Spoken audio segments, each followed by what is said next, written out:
info that may come as a surprise. Sometimes we like to dance with just us guys. It's your boy Dan Party. Hi, I'm Michael Gross. And I'm Sean Sparks. We're with Wootzor Games. Today we're going to talk to you about Castle Ravenloft, a Dungeons & Dragons adventure board game by Wizards of the Coast, rated 12 up for 1 to 5 players. If you've ever played a Dungeons & Dragons game, the role-playing game, you're going to be very familiar with how this game plays. It's a very dungeon crawl adventure style.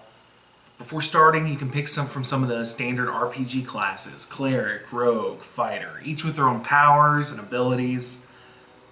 When you're playing, you can fight, you can move, you can explore, you can disable traps, you can find treasure. When you're playing though, the beauty of it, even with it one player, as you're playing, you're going to reveal monsters. You're going to control that monster as you reveal it. So I could control a monster that attacks Sean, or Sean could control a monster that attacks himself. It's very simple on the control of that.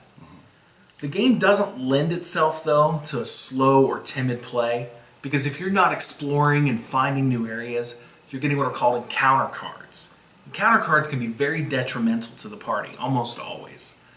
So if you're not finding new areas, you're getting encounter cards. So those folks who like to sit back in the back, not participate or work together, they're going to really bring down the team. It's going to really slow things down and cause bad things to happen.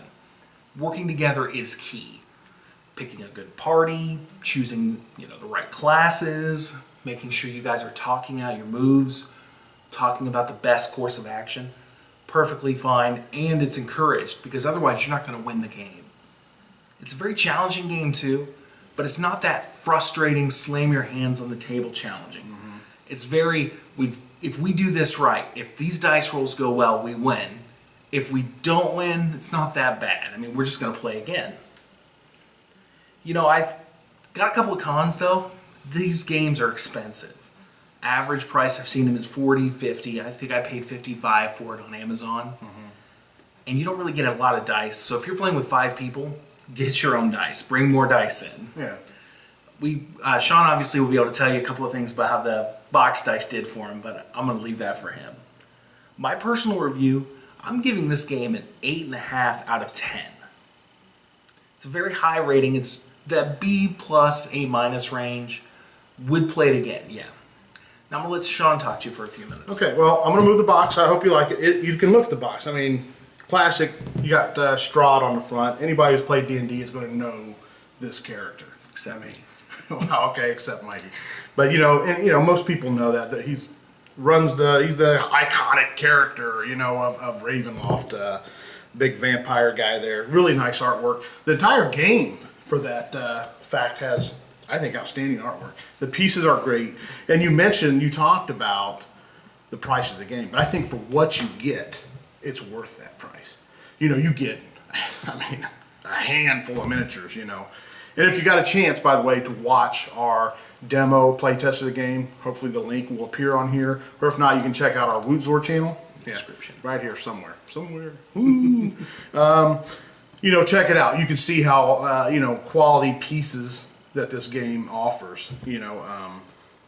I'm a big fan, always have been, of tile-based games where you're flipping and you're building the dungeon or whatever it is as you go. It leads me back to one of my all-time favorite games, which is Betrayal at House on the Hill. Yeah. Which is also made by Avalon Hill, which is part of Hasbro, which is part of Wizards of the Coast. Oh, they own the world. So it reminds me of that. But one of the things probably really going to make me like this game is that the familiarity with D&D, the feel that it gives you. But I also think that can be a bad thing, which I'll get to that. I also like the teamwork aspect. I think that's a very, very important part of this game. Matter of fact, if you watch our play demo, you will see the more we got spread out, the scarier this game got. It's like we're about to lose, so we kind of re-strategized and we got back together, and then hey, okay, everybody's fine and we won and yay. And it does really have that feeling of when you're playing, it's like, hey, I'm excited, you're really rooting for everyone else. You're not, which I don't think all cooperative games do that. And I've stated that before, I'm not a big fan of cooperative games, but I am when everybody's pulling for each other. You know, because I think what can happen sometimes in cooperative games, and I don't want to go off on a tangent, is you can get one person at the table that is dictating what everybody else does. Yes. Okay, now we don't do that, or most of the people I know I game with, but you go play with strangers, well, you get that guy. Everybody knows that guy. But anyway, it's a lot of fun to control the monsters. I enjoy that. I think everybody does. You know, you're rolling dice. Who doesn't want to roll dice? You know, good, bad, indifferent, whatever. You're rolling dice. That's always fun. At least for me it is. I also think there's a level of customization to this game if you wanted to go that far with it. You know, I don't think it'd be too hard, but you could kind of come up with your own little scenarios like the books have. You know, there's a scenario book. Right, and you can make your own and have it. Right. Almost play D&D that way if you wanted. Yeah. I agree with the cons. One being the more dice, you know, and the color coding. You know, but is that really a con? I don't know. You know, who doesn't have 20-siders? If you're a gamer and you don't have 20-siders laying around, boxes of them, yeah, then you're not a gamer. I'm sorry.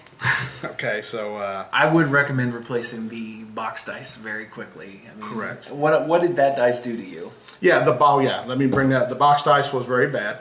I'm not saying it's weighted, but it could be. I doubt it. But you know, man, it really rolled bad. It was poor. I rolled a lot of ones. I missed a lot. Well, you can watch the demo, you'll see. But whatever, you know, some people rolled well, so I guess it just adds a nice little counterbalance into the game. But you know, I love this game. But I'm getting back to what I said was a pro for me, is that it has that D&D feel. Yes. Okay. If you haven't played D&D or you never have liked D&D, I don't think you're going to like this game. Okay. I think you're going to give this game a terrible review. A terrible rating. Me, I'm going to give it a 9.5 out of 10 because I love it. I love it. I would play it every month. You know, I would play this instead of playing D&D. It does have those 4th edition rules, which for some people is going to be another, oh, I don't like 4th edition. I love 4th edition. Yeah. I thought it was great. I'm on an island. I think Mikey might be there. Yes, I'm also a huge fan of 4th edition as well. No, I'm saying I didn't like 3rd edition, 2nd edition, 1st edition, maybe 5th edition, but I like 4th edition. So, and that's pretty much it. I give it a 9.5 out of 10. And I mean, a couple of final notes. Obviously, I gave it an 8.5 out of 10, 9.5 out of 10. Very high ratings. I mean, considering that Lords of Waterdeep is the only game I've ever played that gets a perfect 10. So, I mean, I'm very critical on games. Which is another D&D themed game. Yeah. But obviously doesn't have the combat or anything like that. Right. This is not a game that you'll want to play with someone who gets frustrated very easily. Because every turn, something bad is happening to you. Absolutely, yeah. I've played with a lot of people who don't like anything really majorly negative happening in the game. In this game, every turn there's going to be something bad. It's the nature of the game. It really is, and it can frustrate people. Yeah. So it'd be good to play with the kids, play with the family, play with your gamer friends.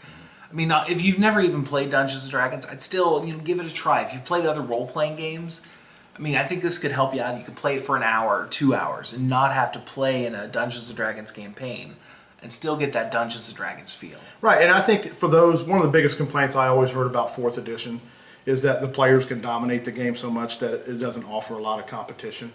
I don't know those type of people. Right. Okay, anyway. I mean, I don't care. It's 4th edition in general. It's in 4th edition, but it's challenging. Let me tell you, I mean, it's challenging. It's not easy. So even if you don't like 4th edition, I would recommend you still play this because you're going to be challenged, period. There you have it. All right. We've got a couple of great reviews. Give it a try yourself. Watch the video. I mean, as always, research before buying.